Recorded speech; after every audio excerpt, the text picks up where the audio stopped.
ఏలూరు జిల్లా ముసునూరు మండలం కాట్రేనిపాడు గ్రామానికి చెందిన వైసీపీ కార్యకర్త అమర్తల శ్రీనివాసరావుపై దాడి చేశారు. మంత్రి పార్థసారథి గ్రామంలో పర్యటించారు. ఈ సందర్భంగా మంత్రిని అమర్తల శ్రీనివాసరావు తాగునీటి సమస్య గురించి వివరించినట్లు చెప్పారు. గ్రామంలోని ఉత్తర హరిజనవాడలో కొద్ది రోజులుగా జలజీవన్ మిషన్ పథకం కింద తాగునీటి పైపులైన్ నిర్మాణం జరుగుతోంది. కానీ తన ఇంటికి వెళ్లే రోడ్లో తాగునీటి పైపుల నిర్మాణం చేయకుండా అధికారులు కాలయాపన చేస్తున్నారని మంత్రికి చెప్పినట్లు తెలిపారు.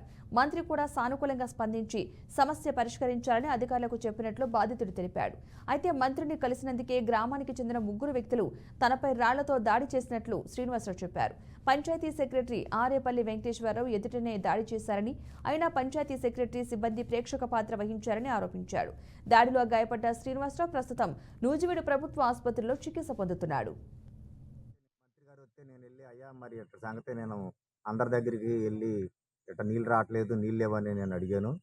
ఆయన సమక్షంలో నీకు పైప్ లైన్ వేస్తారు, వెళ్ళు, రేపు వేస్తారని మంత్రి గారు చెప్పారు.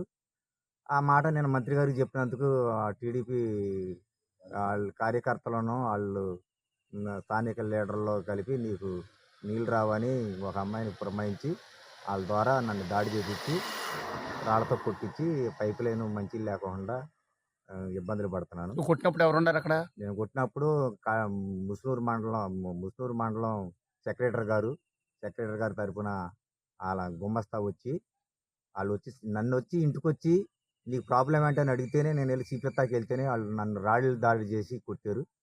అప్పటి నుంచి ఇప్పుడు కూడా నీళ్ళు లేవు, తాగటానికి నీళ్ళు లేవు, తాగటానికి నీళ్ళు లేవు. 10 రోజులైంది.